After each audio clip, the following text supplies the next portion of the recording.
Hi hello అందరికి నమస్కారం. నా పేరు Gautam. Bigg Boss Telugu season 9 Agni పరీక్ష ఎపిసోడ్ 13 ఎపిసోడ్కి స్వాగతం. ఇంకా 2 ఎపిసోడ్లు మాత్రమే ఉన్నాయి. అగ్ని పరీక్ష అయిపోతుంది. 3-4 రోజులు రెస్ట్. ఆ తర్వాత బిగ్ బాస్ స్టార్ట్ అయిపోతుంది, మెయిన్ సీజను. సో ఇంకా బులెటిన్ చూసుకుందాం. టైటిల్ వచ్చేసి ట్రస్ట్ స్ట్రింగ్స్. షోకి వచ్చిన డైరెక్టర్ తేజ, ఎల్లో కార్డ్ ఓనర్స్కి బంపర్ ఆఫర్ ఇచ్చిన అభిజిత్, కనెక్షన్స్ని కత్తిరించుకోవచ్చు అన్న జడ్జెస్, శ్రీముఖిని నన్ను నమ్ముతారో తేల్చుకోండి అన్న నవదీప్. ఇవాళ బెస్ట్ ప్లేయర్లు ఎవరు లేరు, ఓన్లీ ఓట్ అపీల్ చేసుకునే వాళ్ళకి ఒకరికి 2 ఎలిమినేషన్లు. ఇది బులెటిన్. ఇంకా మెయిన్ విషయానికి వస్తే అందరు వచ్చేసారు, వెల్కమ్ అయిపోయినాయి అన్నీ. నవదీప్ వచ్చేసి వాట్ ఈస్ ద పరిస్థితి అని శ్రీముఖి అంటే, నవదీప్ వచ్చేసి తన దగ్గర ఉన్న ఎల్లో కార్డులు, తన దగ్గర ఉన్న రెడ్ కార్డులు శ్రీముఖి చేతికి ఇచ్చేసి, ఇది పరిస్థితి. ఇవాళ ఖచ్చితంగా డేంజర్ జోన్లో ఉన్నారు అందరూ. అంటే ఉన్నవాళ్ళు డేంజర్ జోన్లో ఉన్నవాళ్ళు డేంజర్ జోన్లో ఉన్నారు, వేరే వాళ్ళు ఎవరైనా డేంజర్ జోన్కి వెళ్ళొచ్చు అని ఇలాగే హింట్ ఇచ్చి వెళ్ళిపోయి కూర్చునేశాడు. ఆ తర్వాత అభి అన్నాడు, మీరు కూడా భయపడతారా అని శ్రీముఖి అంటే, లేదు, నాది ఏంటంటే నేను మోటివేట్ చేసే టైపు, అది తన స్టైలు, నా స్టైల్ వేరే. మోటివేషన్ చేసే స్టైల్ నాది. చూసుకోండి ఆయన, బాగా ఆడండి. ఎస్పెషల్లీ ఎల్లో కార్డ్ హోల్డర్స్ మీరు చాలా బాగా ఆడాలి. మీకు ఒక బంపర్ ఆఫర్ ఇస్తున్నాను. ఎవరైతే ఈ ఎల్లో కార్డ్ హోల్డర్స్లు ఉన్నారో వాళ్ళు ఎవరైనా బాగా ఆడితే వాళ్ళ నుంచి ఆ ఎల్లో కార్డ్ తీసేసుకుంటాం అని చెప్పారు. బిందుని గేమ్ అడిగితే నాకేం ఎక్స్పెక్టేషన్స్ లేదు, ఎక్స్పెక్టేషన్స్ లేకుండా వచ్చాను, ఎక్స్పెక్టేషన్స్ పెట్టుకుంటే వీళ్ళే ఆడేటట్లేదు, నేనే వాళ్ళేమీ ఎక్స్పెక్టేషన్ పెట్టుకోవట్లేదు అని చెప్పారు. ఆ తర్వాత ఇంకేమంది, ముగ్గురు అయిపోయింది కదా. ఇక నెక్స్ట్ వెళ్ళిపోయే ముందు శ్రీముఖి అంది, నవదీపి నీకు సర్ప్రైజు. ఏంటి వీళ్ళు ఏమైనా కొంప తీసి బాగా ఆడతారు అందరూ అంటే, అది కాదు, మిమ్మల్ని నవదీప్ అనే మనిషిని ఒక కామన్ మ్యాన్ నుంచి బెస్ట్ మ్యాన్గా ఒక జడ్జి సీట్లో కూర్చోబెట్టినటువంటి ఆ స్థాయికి తెచ్చినటువంటి మనిషి డైరెక్టర్ తేజ గారు. ఆయన మన షోకి ఇవాళ గెస్ట్గా వస్తున్నారు అని చెప్తే అందరూ చప్పట్లు కొట్టారు. డైరెక్టర్ తేజ వచ్చారు. నేను ఎందుకు వచ్చారా అని అనుకున్నా. చూద్దాం ఎందుకు వచ్చారో చెప్తా. ఒక చిన్న క్లిక్ ఉంది. నవదీప్ ఏమో సర్ప్రైజ్ అయినట్టు కాస్త యాక్ట్ చేశాడు. సర్ప్రైజ్ అని ఫుల్ డీసెంట్గా అయిపోయాడు. చేతులు కడుక్కుని నుంచుని పాపం డీసెంట్గా అయ్యాడు. డీసెంట్గానే ఉన్నాడు. ఆ తర్వాత తేజ గారితో చెప్పింది శ్రీముఖి, ఒక కామన్ మ్యాన్ అయిన నవదీప్ని మీరు స్టార్ని చేశారు, అలాగే బిగ్ బాస్ హౌస్లోకి ఈ కామనర్స్ని తీసుకెళ్ళి స్టార్స్ని చేయబోతున్నాం కొంతమందిని అని చెప్పి శ్రీముఖి అంది. స్టార్స్ అవుతారో లేదో అంత పెద్ద తెలియదు, కానీ కొంచెం రికగ్నిషన్ అయితే వస్తుంది. అది ఎంతవరకు ఉపయోగపడుతుంది అనేటటువంటిది కొంచెం కష్టమే. ఎందుకంటే సెలబ్రిటీలకే ఠికానా లేదు, సెలబ్రిటీలే కనిపించట్లేదు సరిగ్గా. కాబట్టి వాళ్ళు ఏం చేయగలుగుతారు చూసుకోవాలి, ఎవరు ఉపయోగించుకునే మీద ఉంటుంది కదా. సో ఆ తర్వాత తేజ అన్నాడు, very good, I'm very happy, ఇది చాలా బాగుంది కాన్సెప్ట్, కామర్స్ని మీరు చేయటం. Hope you all become stars, అందరు స్టార్స్ అవ్వండి అని చెప్పి. ఫెయిలియర్ అనేది జీవితంలో ఉండదు, అది ఓన్లీ ఎక్స్పీరియన్స్ మాత్రమే అని చెప్పాడు డైరెక్టర్ తేజ గారు. సరే వెళ్ళి కూర్చోండి అని చెప్పారు. నవదీప్ గురించి కొంచెం మాట్లాడింది, అది ప్రస్తుతానికి మనకు అనవసరం రివ్యూలో. తర్వాత మినీ పరీక్షల పార్ట్ ఏ, లేదంటే ఇది మినీ పరీక్ష కాదనుకుంటా. ఏమిటంటే కపుల్స్ అంటే పేర్స్ ఉన్నారు కదా కంటెస్టెంట్స్, వాళ్ళందరూ వెళ్ళి నుంచోండి ఒక లైన్లో. మీకు ఒక ఛాన్సు, మీరు కావాలంటే మీరు హ్యాపీ ఉన్నారా మీ పేర్లుగా, అప్పుడు వెళ్ళి మీరు కూర్చునేయచ్చు. లేదు మేము ఛాన్స్ తీసుకుని, అంటే మేము ఈ పక్కన ఉన్న పర్సన్ నాకు వద్దు, నేను కొత్త పర్సన్తో ఆడాలనుకుంటున్నాను అంటే వాళ్ళు ఉండండి అని చెప్పారు. 5 పేర్స్ వెళ్ళిపోయారు, 5 పేర్స్ వెళ్ళిపోయినాయి. కానీ ఉన్నది మాత్రం ప్రియా షాకిబు, శ్రేయ శ్రీజ, వీళ్ళిద్దరు మాత్రం, ఈ 2 పేర్స్ మాత్రమే ఉన్నాయి. మిగతా వాళ్ళు వెళ్ళిపోయారు. కలికిని పిలిచారు, తను ఒక్కతే ఉంది కదా అని. ప్రియాక షాకిబ్ దగ్గరికి వచ్చి, మీరు ఎందుకు చేంజ్ అవ్వాలనుకుంటున్నారు అంటే, ప్రియా చేంజ్ అవ్వాలనుకుంటుంది, నేనే చేంజ్ అవ్వాలనుకోవట్లేదు షాకిబ్ అని చెప్పాడు షాకిబ్. మరి శ్రేయాని అడిగితే శ్రేయ అంది నాకేం ప్రాబ్లం లేదు, శ్రీజాకి శ్రీజ అంది నాకు ప్రాబ్లం లేదు, కానీ కొత్త వాళ్ళతో ఆడాలనుకుంటున్నాను, దీంతో ఆల్రెడీ ఆడేశాను కదా అని చెప్పింది. అదొక్కటే తేడా, నాకు శ్రేయతో ఏం ప్రాబ్లం లేదు అని. ఇంకొకసారి శ్రీముఖి అంది, వీరిద్దరైనా ఇంకో ఎవరైనా రావాలనుకుంటున్నారా పేర్స్ అంటే శ్వేత లేచి నిలబడి, నాకు హరీష్ గారు వద్దు అన్నట్టుగా ముందే ఈ ఇద్దరితో మాట్లాడే ముందే వచ్చి నుంచుంది. సో 3 పేర్స్ అయ్యారు ఇప్పుడు. ఎక్స్ట్రా పేరు ఎవరు? శ్వేతను హరీష్. సో 7 అక్కడ ఉన్నారు. శ్రీజ, శ్రేయ, ప్రియా, షాకిబు, శ్వేత, హరీషు, తర్వాత కల్కి. 7 ఉన్నారు దాంట్లో. 3 ఇప్పుడు వాళ్ళు ఎట్లా పేర్ చేసుకోవాలి అంటే ఒక టేబుల్ పెట్టాడు ముందు, దాని మీద కత్తెర పెట్టాడు నవదీపు. ఎవరైతే కట్ చేసుకోవాలనుకుంటున్నారో వెంటనే వచ్చి కత్తెర పట్టుకుంటే వాళ్ళకి ఛాన్స్, కత్తిరించుకొని వేరే వాళ్ళని చూస్ చేసుకునే వాళ్ళకి మళ్ళీ ఇంకో ఛాన్స్ లేదు, మేము వద్దు లేదు అని చెప్పలేరు, కాబట్టి దాన్ని ఒప్పుకోవాల్సిందే అని చెప్పారు. ఫస్ట్ 3 సార్లే ఆపర్చునిటీ, 3 పేర్స్ కాబట్టి అని అనుకుంటా. 3 సార్లు ఆపర్చునిటీ. ఫస్ట్ శ్రీజ బజర్ అయితే ఫస్ట్ శ్రీజ వచ్చి తీసుకుంది, తను కలికిని చూస్ చేసుకుంది, అయిపోయింది పేరు. రెండో బెల్ బజర్ వచ్చేసరికి షాకిబ్ పరిగెత్తుకుంటూ వచ్చాడు. ఇదేంటి షాకిబ్ వచ్చాడు, దానికి కావాలి కదా టీం అంటే చూస్తే ప్రియానే సెలెక్ట్ చేసుకున్నాడు మళ్ళీ. ఇంకా ప్రియాకి ఏం చేయాలో అర్థం కాలేదు. మళ్ళీ నేను వీటితోనే ఉండాలా అని చెప్పినట్టు ఎక్స్ప్రెషన్ ఇచ్చింది. తప్పదు, ఉండాలి అని చెప్పి నవదీప్ అన్నాడు. ఆ తర్వాత శ్వేత వచ్చి తీసుకుంది. కానీ ఏం చేస్తాం, నాకు ఉన్నది అప్పుడు చాలామంది ఉన్నారు ఆప్షన్లో, అందుకునే వచ్చాను బయటికి. కానీ వీళ్ళు శ్రేయాను మన హరీష్ గారు చూస్తే హరీష్ తీసుకుంటాను. ఎందుకు అంటే శ్రేయ నాకేం గొడవ ఏం లేదు, కానీ నేను హైపర్ యాక్టివ్, తను హైపర్ యాక్టివ్, నా మాట వింటుందో లేదో, మేము గొడవ పడితే కష్టం. హరీష్ గారు అయితే కొంచెమైనా ఎప్పుడో ఒక్కసారైనా నా మాట వింటారు అని చెప్పింది. శ్రేయ ఏమో ఇప్పుడు ఆటలో అట్టుపడి అయిపోయింది. ఆ తర్వాత జడ్జిని పిలిచి, అదే జడ్జి అంటున్నాను, డైరెక్టర్ గారిని పిలిచి స్టేజ్ మీదకి థ్యాంక్ యూ అండి, బాయ్ బాయ్ అండి, థ్యాంక్స్ అండి వచ్చింది. నేనేమన్నా ట్రైల్ మూవీ ఏంటి కనిపించట్లేదే నాకు, ఎందుకు వచ్చారు డైరెక్టర్ తేజ గారు అంటే, మూవీనో ఏదో రాబోతోంది. నవదీప్ ఏం చేస్తుంటారంటే నాకు తెలిసి కాస్త రండి షోకి, ఎవరు రావట్లేదు అని టీం అని ఉంటారు, ఎవరో ఒకరిని తీసుకురావాలి మనం అని డిస్కస్ చేసుకుని ఉంటారు షో వాళ్ళు. సరే నవదీప్ అన్న నేను ఏదో చేస్తున్నాను మన డైరెక్టర్ గారితో, ఏదో ఒక చేద్దాం అని చెప్పి నేను ట్రై చేస్తాను పిలవడానికి, ఆయన వస్తే బెటర్ కదా, ఆయన వస్తే కొంచెం అన్న టీఆర్పీ పెరుగుతుందేమో, అటువంటి మహానుభావుడు వచ్చాడు అని, పెద్ద డైరెక్టర్ వచ్చాడని పెరుగుతుందేమో అని ఒక స్ట్రాటజీ. ఏమీ బయటికి ఏం చెప్పాలి, ఏంటి ప్రాజెక్టు ఏంటి, ఏ సినిమా ఏంటి, ఏం చెప్పాలి, ఏదో ఊరికే వచ్చారంతే. సో ఆ గేమ్ అయిపోయిన తర్వాత ఫుల్ నవదీప్ ఫుల్ ఎగ్జైట్ అయిపోయి నార్మల్గా వచ్చేసి లూజ్గా ఆటలు పాటలు ఉండి, సో ఇప్పుడు ఆ మినీ పరీక్ష పార్ట్ 2నో లేదా ఇదో మినీ పరీక్షనో తెలియదు, కొన్ని మూటలు పెట్టారు, కలర్ రంగుల మూటలు.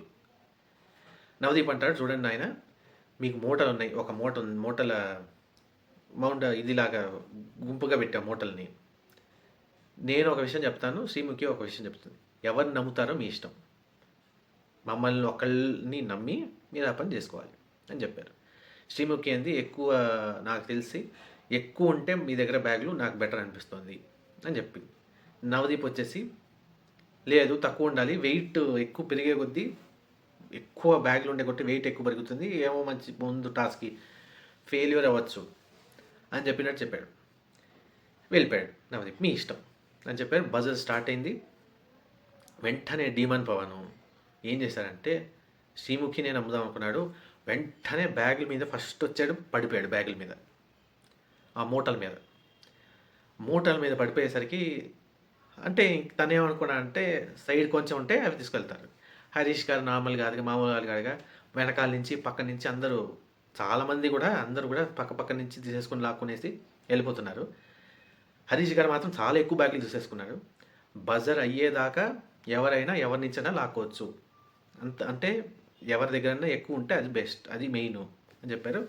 సో అందరు మధ్యలో అందరు లాక్కోవటం తీసుకోవటం, ఒకరి నుంచి ఇంకోళ్ళు తీసుకోవటం, గొడవ అయింది లైట్గా, గొడవ అంటే గొడవ కాదు, తీసుకోవడానికి అల్లరి అయింది. చివరికి హరీష్ గారి దగ్గర ఎక్కువ ఇది ఉన్నాయి, ఏంటి బ్యాగులు ఉన్నాయి అని తెలియదు, అది కాదు మెయిన్ ఇంపార్టెంట్. నెక్స్ట్ టాస్క్కి అది ఉపయోగపడుతుందో లేదో చూద్దాం. ఇప్పుడు మెయిన్ పరీక్ష ఏంటంటే, ఇప్పుడు జారుడు బండ ఉంది, అట్లాగే ఒక బాక్స్ లాగా పెట్టి స్లాంటింగ్ ప్లాట్ఫామ్ ఒకటి పెట్టారు, దాంట్లో చిల్లులు ఉన్నాయి, 6 చిల్లులు. ఇప్పుడు ఆట ఏంటంటే ఒకడేమో ఇద్దరున్నారు ఒక టీంలో, ఒకళ్ళేమో దాని మీద పడుకోవాలి, ఆ స్లాంటింగ్ దాని మీద హెల్మెట్ పెట్టుకుంటారు, పడుకోవాలి. ఇంకోళ్ళు ఏంటంటే ఒక మధ్యలో ఆ సెంటర్ హాల్ మధ్యలో స్టేజ్ మధ్యలో లైన్లు ఉంటాయి, ఆ లైన్ నుంచి నుంచుని వేరే కంటెస్టెంట్ ఆ చిల్లులు ఎక్కడైతే ఉన్నాయో ఆ హోల్స్ బోర్డులో దాంట్లో అవి పడేటట్టు వేయాలి. ఆట చివరిలో ఎవరి దగ్గర అయితే ఎక్కువ మూటలు ఆ కింద పడి ఉంటాయో, దాని లోపల నుంచి పడి ఉంటాయో వాళ్ళు గెలిచినట్టు. ఇది గేమ్. ఆట మొదలెట్టారు. దాంట్లో నాగాకి మాత్రం కొంచెం స్ట్రాటజీ ఉపయోగించారు. ఏంటంటే నాకు తెలిసినంత వరకు అక్కడ మూటలాగా ఒక్క హోల్ దగ్గరే చుట్టూరా పెట్టేసేటట్టు, ఆ హోల్ చుట్టూరా మూటలు సర్దుకునేటట్టు చేసి ఆ బ్యాగ్ని ఆ మూటలో ఆ హోల్లో ఇంకా కొంచెం ముందు వెళ్ళేటట్టుగా చేయొచ్చు, ఈజీగా దాంట్లో ఫోకస్గా పడిపోతుంది కింద అనే స్ట్రాటజీ ఉపయోగించాడు. అది అంత పెద్ద ఉపయోగపడలేదు. సో అయిపోయింది ఆట, ముగించేశారు. ఏం పెద్ద గొడవలు, పెద్ద ప్లానింగ్లు, స్ట్రాటజిక్ ప్లానింగ్లు ఏం జరగలేదు. మధ్య మధ్యలో ప్లేయర్లు అందరూ వెళ్ళేసి తీసుకున్నారు వేరే వాళ్ళ నుంచి మూటలు. వాళ్ళ దగ్గర అయిపోయేసరికి మూటలు వేరే వాళ్ళ దగ్గర నుంచి లాక్కుని వేయడానికి ప్రయత్నించారు. ఇక్కడ డీమన్ పవన్ లక్కీ అయింది. డీమన్ పవన్కి ఏంటో చూద్దాం. ఫస్ట్ లెక్కలు చూద్దాం, ఎంతమందికి ఎంత అయ్యారు. శ్వేతకేమో 9 పడినాయి, శ్వేత టీంకి ఏమో 9 పడినాయి. 9 బ్యాగులు ఉన్నాయి శ్వేత దగ్గర. పవన్కి ఏమో 26, శ్రీజాకి 23, నాగా టీంకి ఏమో 14, డాలియా టీంకి 17, షాకిబ్ టీంకి 13, మనీష్ టీంకి 26.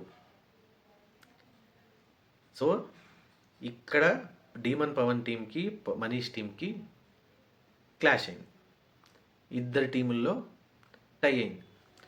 ఇక్కడ డీమన్ పవన్ యాక్చువల్లీ నేను అనుకున్నాను తను పడుకున్నప్పుడు ఏం స్ట్రాటజీ అనుకున్నాను, కానీ అది తుస్సుమంది అనుకున్నాను.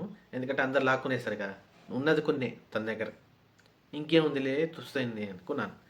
కానీ అయిపోయిన తర్వాత తన దగ్గర బ్యాగులన్నీ అయిపోయాక వేరే వాళ్ళ దగ్గర నుంచి తీసుకొచ్చేసేసరికి అది మళ్ళీ స్ట్రాటజీ పనికొచ్చింది ఏదో ఒకటి. అసలు పోనీ ఓడిపోతాడేమో అనుకున్నాను నేను, కానీ 26 పాయింట్స్ వచ్చినాయి. టై బ్రేకింగ్ ఇచ్చారు మనీష్ టీంకి, పవన్ టీంకి. డీమన్ పవన్ మనీషే వచ్చారు. బాక్స్లో దూరంగా మీరు ఒక లైన్ ఉంటుంది, దాని నుంచి ఒక దూరంగా ఉన్న బాక్స్లో ఆ ఒక్క బ్యాగే వేస్తారు చేతికి, అది వేసేయాలి. దాంట్లో ఎవరైతే ఫస్ట్ వేస్తారో వాళ్ళు విన్నర్స్. అప్పుడు అభిజిత్ అన్నాడు, మనీష్ నేను నీకు మళ్ళీ చెప్తున్నాను, నువ్వు కానీ ఈ ఆట గెలిస్తే, అంటే నువ్వు కానీ ఆ చిన్న బ్యాగ్ని బాక్స్లో వేసేయగలిగితే నీకు ఎల్లో కార్డు నీ దగ్గర నుంచి తీసేసుకుంటాను అని చెప్పాడు. మనీష్ వేసేసాడు. కాస్త టైం తీసుకుంది కానీ సస్పెన్స్, కానీ మనీష్ వేసేసాడు, గెలిచేశాడు. దివ్యాను మనీష్ హక్ చేసేసుకున్నారు. అబ్బా మన టీం గెలిచింది చివరికి అని చెప్పారు. అభిజిత్ వచ్చి ఐ రియలీ అప్రిషియేట్ ఇట్ అని చెప్పేసి బ్యాగ్ తీసేసుకున్నాడు దాని నుంచి, ఎల్లో కార్డ్ తీసేసుకున్నాడు దాని నుంచి. ఎల్లో కార్డ్ తీసేసుకొని నువ్వు ఫ్రీ అని చెప్పారు. వాళ్ళిద్దరు వెళ్ళి కూర్చున్నారు. ఇంకా ఓట్ అపీల్ ఎవరికి అని చెప్తే చూస్ చేసుకోండి అనే లోపలే శ్రీముఖి అని చూస్ చేసుకోండి. కానీ అభిజిత్ అన్నాడు, ఇవాళ మనం మనీష్ నుంచి ఎల్లో కార్డ్ తీసేసుకున్నాం, అదే తనకి మంచి స్టెప్ కాబట్టి దివ్యాకి ఇచ్చేద్దాం, ఇది ఓట్ అపీల్ అని చెప్పి దివ్య చేసుకుందాం. ఎందుకంటే ఆల్రెడీ అప్రిషియేషన్ వచ్చేసింది, కావాల్సిన అప్రిషియేషను జనాలు చూసి తనని అప్రిషియేట్ చేసేస్తూ ఉంటారు మనీష్ని. దివ్యాకి ఇద్దాం ఛాన్సు అని చెప్పి దివ్య వచ్చి ఓట్ అపీల్ చేసుకుంది. ఇది అయిన ఆట. ఇంకా వర్స్ట్ ప్లేయర్ ఎవరు? బెస్ట్ ప్లేయర్ లేరు. ఇవాళ ఎవరు బెస్ట్ ప్లేయర్ లేరు. ఊరికినే గెలిచిన టీంలో నుంచి ఒకళ్ళు వచ్చి ఓట్ అపీల్ చేసుకోవటం అంతే. 2 ఓట్ అపీల్ లేవు. ఎందుకు? ఇవాళ 2 ఎలిమినేషన్స్ ఉన్నాయి కాబట్టి, 2 ఎల్లో కార్డ్స్ ఉన్నాయి కాబట్టి, 2 ఇద్దరు వర్స్ట్ ప్లేయర్స్ ఉన్నారు అని చెప్పారు. ఎవరు అంటే ఇంకెవరు? శ్వేత, ఆ తర్వాత ప్రసన్న. ఫస్ట్ శ్వేత అనిపించారు ఫస్ట్ ప్లేయర్. ఎందుకంటే తనకి ఛాన్స్ ఉన్నా కూడా ఆ ఆటలో కూడా మెయిన్ టాస్క్లో కూడా నేనే వేస్తాను మీరు పడుకోండి దాని మీద అని చెప్పి హరీష్ గారితో చెప్పిందంట. ఎందుకంటే నేను త్రోబాల్ ప్లేయర్ని, నాకు ఛాన్స్ కావాలి, నాకు ఎల్లో కార్డు ఉంది, నేను ప్రూవ్ చేసుకోవాలనుకుంటున్నాను, నేను అక్కడ పడుకుంటే నన్ను ప్రూవ్ చేసుకోవడానికి ఉండదు ఛాన్స్, నేనే వేస్తాను దాంట్లో నేను ప్రూవ్ చేసుకుంటాను. ప్లస్ ఆయన కూడా హరీష్ గారికి కూడా ఏదో చెయ్యి నొప్పి ఏదో ప్రాబ్లం ఉన్నట్టుంది, జెన్యూన్ రీజన్స్. అందుకనే ఓకే అని ఒప్పుకున్నారు. అయినా కూడా శ్వేత పర్ఫామ్ చేసుకోలేకపోయింది అని చెప్పి శ్వేతాని you please you're eliminated, this is not just life అని చెప్పారు. వాళ్ళ అమ్మని బిగ్ బాస్ హౌస్కి తీసుకెళ్దాం అనుకున్నారంట శ్వేత గారే, కానీ కుదరలేదు. కొన్నిసార్లు కుదరవు, ఏం చేస్తాం. ఆ తర్వాత ఓకే ప్లీజ్ గో అని చెప్పారు. ఆ తర్వాత ఎంతైనా వెళ్ళిపోవచ్చా అని స్ట్రీమ్కి లేదు, ఇంకొక మా దగ్గర మేము మనీష్ దగ్గర అయితే తీసుకున్నాం కానీ కార్డు, మేము ఈ కార్డుని పెట్టుకోలేము, ఇంకొకరికి ఇచ్చేయాలి. ఎవరంటే ప్రసన్న. కొంచెం సస్పెన్స్ నాంచారు, అంటే మేము చాలా మోటివేషన్ ఎవరి దగ్గర నుంచి ఎక్స్పెక్ట్ చేసామో వాళ్ళు చేయలేదు, చాలా మంచి స్టోరీ అయింది కాబట్టి కొంచెం అవి చెప్పారు, అర్థమైపోయింది అక్కడ. ప్రసన్న గారు అని వచ్చారు. నేను నా అందరూ ఇదొక్క ప్లేయర్ మాత్రం శ్వేతకు అంత అప్రిషియేషన్ దొరకలేదు, కానీ ప్రసన్న గారికి మాత్రం తన యాజ్ అ పర్సన్ తను చేసినటువంటి విజయాలు చాలా ఇన్స్పైరింగు. ఆయన పడినటువంటి కష్టాలు నార్మల్ కాదు, ఆయన చేసినటువంటి విజయాలు నార్మల్ కాదు అని చెప్పి అందరూ స్టాండింగ్ ఓవేషన్ ఇచ్చారు. బట్ నవదీప్ కూడా చెప్పింది ఏంటంటే, మీరు ఈ గేమ్కి సూట్ కాదు, this is not your type. మీరు ఆల్రెడీ కొంచెం లైమ్ లైట్ వచ్చింది మీకు, పర్వాలేదు, కానీ మీరు మీ క్యారెక్టర్కి ఇది సరిపోదు. But we still get inspired from you. మీరు చాలా ఇన్స్పిరేషన్ మా అందరికీ. నో డౌట్ ఇక్కడ ఉన్న అందరు కంటెస్టెంట్స్లోనూ మీరే తోపు. మీరు చేసినటువంటి విజయాలు, మీరు పొందినటువంటి మీకున్న స్ట్రెంత్ ఎవరికి లేదు, కానీ మీకు ఈ ప్లాట్ఫామ్ సరైనది కాదు అని చెప్పి ఆయన కూడా పంపించేశారు. ఇంకా ఏముంది, యాక్చువల్లీ ఇంకోటి విషయాలు, మీరే రియల్ హీరో. ఇక్కడ కంటే బయట మీరు చేసినటువంటి సాధనలకి మీరే రియల్ హీరో. మీరు మళ్ళీ సెలబ్రిటీ స్పెషల్గా అవ్వాల్సినటువంటి పని లేదు అని చెప్పారు. ప్రసన్న నాకు ఒకటి బాగా ఏమనిపించిందంటే, ప్రసన్న నాగాని హగ్ చేసుకుని నేను చెప్పినట్టే ఆ రోజు ఏదో చెప్పాలని ట్యాగ్ ఇచ్చానే తప్పితే ఇదని డంబని నాకు రాదట్ట ఇవ్వటం, కాబట్టి నేను ఏదో ఇచ్చాను తప్పితే కాదు అని చెప్పి తర్వాత నాగా కూడా ఎమోషనల్ ఫీల్ అయ్యాడు. నేను ఇవ్వాలి కొంచెం బాండింగ్ అయింది మాకు ఇంకా స్ట్రాంగ్, అప్పుడే వెళ్ళిపోతున్నాడు. కానీ ఇంకొకటి నాకు ఏమనిపించిందంటే బాగా, ప్రసన్న గారి ఏడవటం. తను స్ట్రాంగే, అబ్బాయిలు ఏడవకూడదు అనేటువంటిది ఎక్కడా లేదు. తను ఎందుకు ఏడ్చాడు ప్రసన్న, ఓడిపోతున్నందుకు కాదు, తనకి ఆ స్వభావం లేదన్నందుకు కాదు, ఇక్కడ సంపాదించుకున్నటువంటి జనాన్ని, ఫ్రెండ్స్ని, నాగాని కానీ ఫ్రెండ్స్ని కానీ మనుషుల్ని కానీ దూరం చేసుకుంటున్నాను అనే దాంట్లో ఏడ్చాడు అని బాధపడ్డాడు అనేటువంటి, అయ్యో ఒక చోట నేను ఫిట్ అవ్వలేకపోయాను అనేటువంటి ఒక భావన, దాంతో ఏడుపు వచ్చేసరికి మెన్ విల్ క్రై, అబ్బాయిలు ఏడుస్తారు, ఏం పర్వాలేదు. అంత మాత్రాన ఎవరండి అంతంత సాధిస్తారు జీవితంలో? ఎంత కష్టపడ్డాడండి ఆయన, అంటే సాధించిన వాళ్ళు చాలా ఉంటారు, మంచి ఒక అసలైన పోరాటం చేసిన దాంట్లో ఆయన ఒకడు.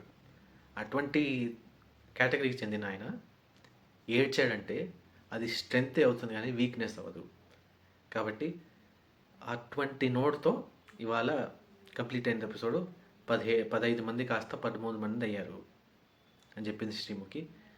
ఈ 13 మందిలో ఎవరు వెళ్ళబోతున్నారు మీ ప్రకారం అని చెప్పేసి కామెంట్ సెక్షన్లో వేయండి.